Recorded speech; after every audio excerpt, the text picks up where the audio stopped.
Et salut tout le monde, j'espère que vous allez bien. Aujourd'hui, on se retrouve pour le début de la vidéo de la bourse du Cercle Aquariophile de Nancy 2024. On vient d'arriver pour l'installation des tables. Ce matin, on a pêché les poissons dans la serre. Donc, on va voir un petit peu tout le déroulé. Je suis encore exposant cette année. Cette année, beaucoup de nouveautés. La terrariophilie qui vient à cette bourse, tout simplement, parce qu'avant, elle n'avait pas une place aussi importante. Mais là, il y a vraiment des éleveurs pro-reptiles qui viennent.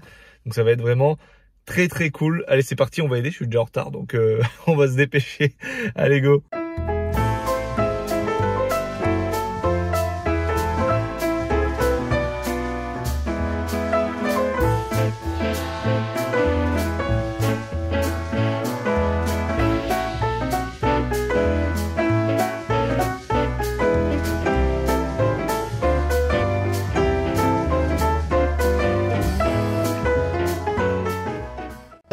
Exactement, c'est que moi.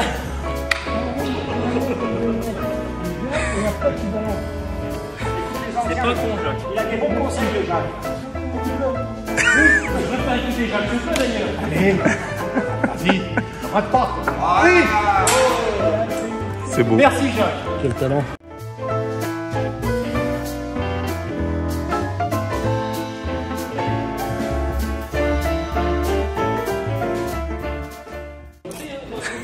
Les sourires de gêné là.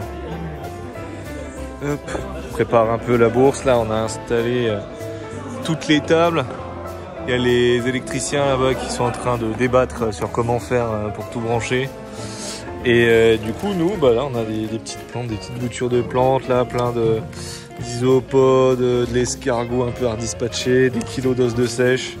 Moi, je reprends une partie du stand de ce monsieur qui se barre en Grèce pendant que je m'occupe de ces animaux.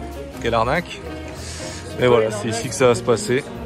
Petit stand de nourriture made in Cannes avec tout ce qu'il faut, spiruline, paillettes, granulés, nickel, à des prix très cool. Hop, petit point tombola, café, en train de s'affairer sur les lots. Et ici, les caisses.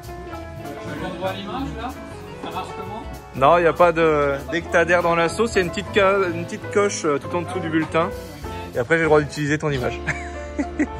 Hop, petite vue du haut de toute la bourse qui sera demain. Ça va être vraiment très cool. On est beaucoup plus nombreux que l'année dernière. J'ai hâte de voir ça. Donc là, on a installé une bonne partie des tables. Un peu galéré avec l'électricité, mais c'est bon. C'est en train d'être fait. Et donc il y a déjà quelques stands installés, des stands associatifs, ça va être vraiment pas mal. Donc là on a deux îlots centraux avec des tables un petit peu partout. Ça va être vraiment très cool. Hop, on fait un petit tour. Du coup, Frontosa là, qui viennent du Tanganyika. Voilà, j'avais plus le lac. C'est vraiment magnifique. L'électricité.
Hop, ça y est, on est en train d'empaqueter toutes les plantes là, toutes les boutures, c'est le gros bordel.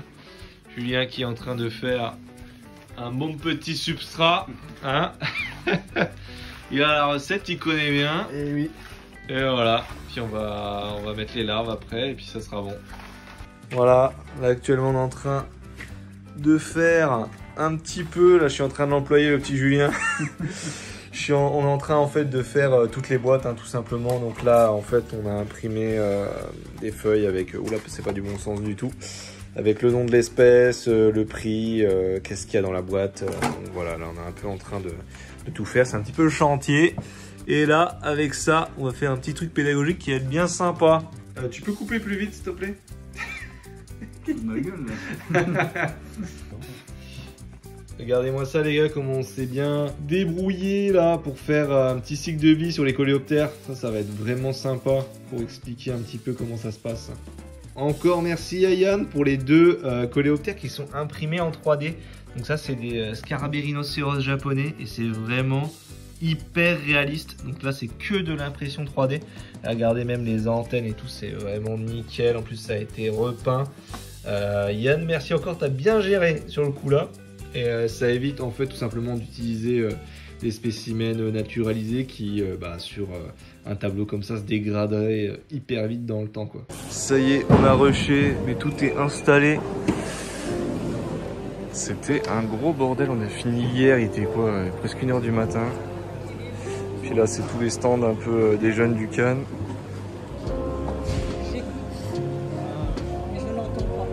Vraiment très sympa. Pas mal de choix, surtout plein de petites boutures. Regardez-moi ça. Hop, des petits kits comme l'année dernière sur le côté.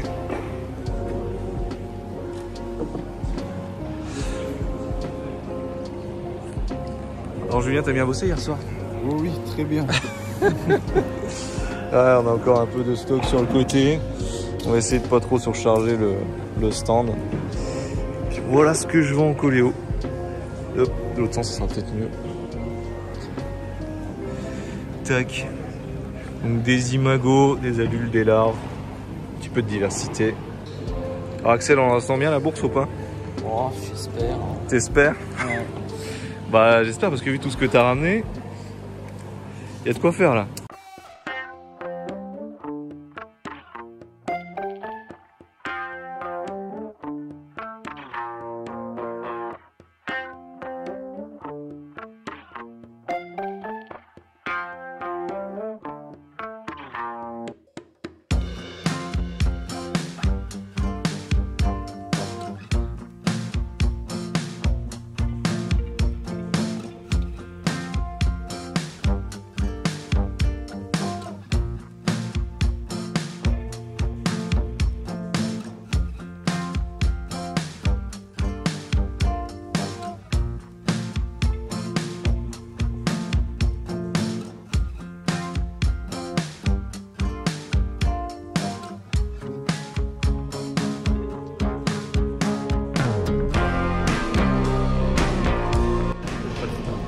Nos photos.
Bon bah ça y est, on se prend là, c'est 2 heures, donc c'est la deuxième ouverture. Bah, on a eu pas mal de succès, plutôt que le porte quelques coléoptères. Donc c'est vrai que coléoptères c'est pas trop développé en France, donc je m'attendais pas à ce que ça soit que j'ai un stand complètement dévalisé. Les gens sont très intéressés par le tableau explicatif et le petit xylotripes que j'ai ramené. Donc voilà, plutôt content, très positif, ça a bien marché que l'année dernière pour moi en tout cas. Donc voilà, j'ai déjà recraqué sur d'autres espèces, hein. Je fais pas de bénéfice ici. Et voilà, on va voir l'après-midi comment ça va se passer. Et vraiment, j'adore cette bourse. C'est une super ambiance. Si vous êtes du coin, moi je vous conseille vraiment de passer. Bon, bah du coup, on va présenter une petite entreprise que j'aime beaucoup qui est sur des produits biotop. Donc Marc Del Catapa, que tu peux nous présenter un petit peu l'entreprise, ce que vous faites. Alors l'entreprise elle existe depuis déjà plusieurs années, c'est-à-dire qu'on est sur le marché depuis à peu près 8 ans maintenant. Et l'entreprise a été reprise en France il y a de ça maintenant presque 3 ans. Et nous proposons donc tout ce qui est produits biotopes asiatiques, amazoniens, tout ce qui est gousses, feuilles, produits naturels pour aquarium mais aussi pour terrarium. Donc on a tout ce qui est feuilles ici qu'on peut voir en expo, qu'on peut directement choisir sur place. Et qui vont favoriser la reproduction, augmenter le tanin dans nos aquariums ou pas si on n'en veut pas. Il y a des produits qui ne lâchent pas de tanin. Et qui vont servir aussi de nourriture pour poissons, pour juvéniles, pour crevettes aussi. Le choix est immense. Il y a vraiment beaucoup de choix. Okay, parce que toi, personnellement, tu utilises ça pour des bêtas, par exemple, c'est ça? J'utilise ça en aquarium, en terrarium, un peu pour tout. Il n'y a pas spécialement de contre-indication particulière. Et du coup, vous avez un site internet aussi? On a un site internet qui existe depuis maintenant presque 5 ans. D'accord. Donc, marcdel.com. Du coup, il y a la même gamme. Il y a qui est là-bas aussi, qui est affiché. On est présent sur les réseaux sociaux, Facebook, Insta et par mail aussi. Et du coup, le principe un petit peu de tout ça, c'est de ramener un petit peu des tanins aussi dans l'aquarium, qui a des bienfaits pour les poissons. Il y a tout ce qui va avoir l'effet antifongicide, antiparasitaire, antibactérien. Le tanin naturel aussi, il a déstressé les poissons. Donc c'est que du bénéfique. Comparé par exemple à du plastique pour aquarium. C'est un peu à l'opposé là du coup. C'est vrai qu'on est beaucoup à l'opposé. Là on est sur du 100% naturel, 100% sain. Rien à voir avec du plastique. En plus c'est sympa, en plus vous faites des tanins bacs pour ceux qui ne veulent pas forcément mettre des feuilles qui vont se dégrader. C'est ça, on peut mettre aussi les tanins qu'on peut mettre directement dans l'aquarium, mettre dans le filtre et retirer au bout de quelques jours, une fois que le tanin s'est bien diffusé. Ça c'est super simple. C'est un choix. Vous êtes présent sur plein de bourses, en plus en France, vous baladez un peu partout. Principalement dans l'est de la France, mais on a fait quand même Paris, on a fait Orchy. Merci beaucoup. Plaisir.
Là on est avec Audrey qui est un petit invité là sur son bras.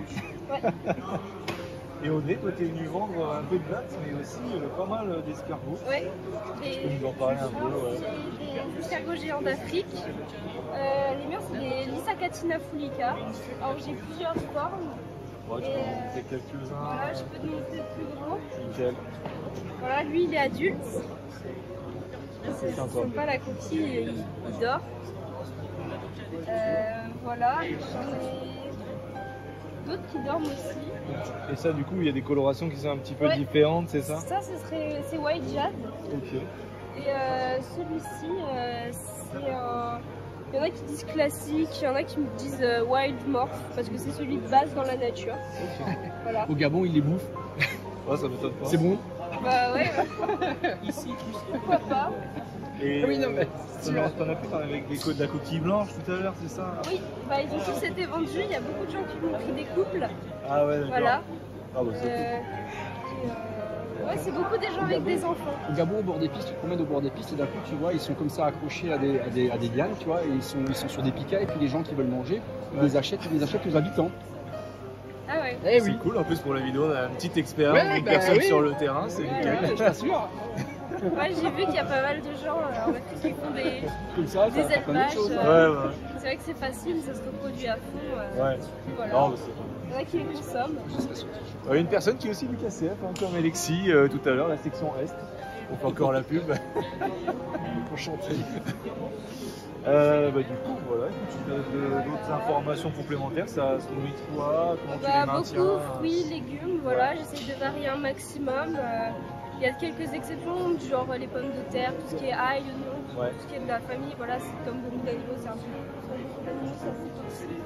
Il faut avoir des compléments en protéines, du coup ça peut être des paillettes pour poissons, il y en a qui donnent des granulés pour tortues, certaines croquettes par exemple, et une source de calcium, donc souvent os de sèche, des d'œufs broyés, scriptine pour calcium, voilà ça c'est un petit peu comme les cloportes. Voilà exactement, c'est un peu omnivore. La base c'est quand même les végétaux, tout ce qui est végétal. Niveau température, température ambiante. Il y en a beaucoup qui disent de les chauffer plus, mais moi ça me paraît un peu spécial comme c'est des animaux qui sortent la nuit et qui s'enterrent dans le sol la journée. Je me dis qu'ils ont quand même besoin d'un minimum de fraîcheur. D'accord. Donc je pense que c'est bien de pas trop chauffer. En dessous de température ambiante ça peut être un peu compliqué. C'est des animaux qui peuvent hiberner. Je pense que c'est pas, ça dépend. Il faudrait se renseigner. Mais moi en tout cas je ne me fais pas hiberner parce que ça peut être un peu risqué des fois. Ah ouais. Voilà. Je suis pas sûre que ce soit quelque chose qu'ils ont vraiment besoin. On peut pas trop mettre de plantes. Moi je mets de la mousse parce que ça va, ça garde l'humidité. Mais parce que en fait soit la plante elle se fait manger, soit la plante elle est pas mangeable, mais du coup il risquera de s'intoxiquer quoi. Ah d'accord, ok. Donc faut essayer de, moi j'essaie de faire un maximum naturel. Mais... Ok. Ouais mais c'est pas mal les petits compos là. Ouais, j'essaie de mettre des petits pots en terre. Des petits pots en terre cuite. Voilà. D'accord. Des branches. Après tout à l'heure ils étaient en train d'essayer de manger les branches et les feuilles mortes. Ah oui carrément, donc ça mange vraiment de tout quoi. Voilà. Bah écoute, merci beaucoup pour les petites infos. Bah écoute, bonne fin de bourse à toi. Merci, toi aussi.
Fin de bourse, tout le monde est en train de ranger. Là, vous voyez, il y a quand même pas mal qui est parti. Un peu moins sur le côté, mais là, tout ce que j'avais ramené, la plupart est parti, je suis super content. Puis voilà, tout le monde est en train un peu de ranger. Et voilà, vraiment super bourse, on fera le débrief tout à l'heure. Puis regardez ça les gars, c'est tout sympa. Clap de fin, ça y est, tout le monde est parti. C'était incroyable, on fait le débrief tout à l'heure, vous allez voir. J'ai des petites nouveautés, c'est sympa. Alors du coup, la conclusion de cette vidéo, comme vous pouvez le voir, il s'est passé pas mal de temps au final. Le temps a fait son œuvre, on va dire, malheureusement. Maintenant, vous allez me voir souvent comme ça, hein, en lunettes, voilà. Habituez-vous maintenant. Alors, au final, j'ai eu plein de problèmes sur la vidéo. J'ai eu vraiment du mal. J'ai eu des problèmes de logiciel, j'ai perdu des fichiers. J'ai même perdu une interview où j'avais, je suis dégoûté. On parlait beaucoup du KCF, c'était avec Buko The Bug sur Instagram, Alexis qui est vraiment super, c'était vraiment une conversation qui était super intéressante, mais je l'ai perdu, voilà, fichier corrompu, il y a eu beaucoup de retard, j'ai dû changer de logiciel, j'ai dû redémarrer la vidéo à zéro, C'était vraiment chiant, franchement la vidéo là elle sort après je sais pas combien de mois de douleur, c'était vraiment horrible. Cette bourse c'était vraiment super, j'en garde un souvenir vraiment génial. Il y a eu beaucoup de moments d'échange et de partage avec des gens par exemple qui étaient venus déjà à mon stand l'année dernière, des gens avec qui je parlais sur les réseaux qui sont venus me voir. C'était vraiment cool de casser la barrière de l'écran et d'échanger.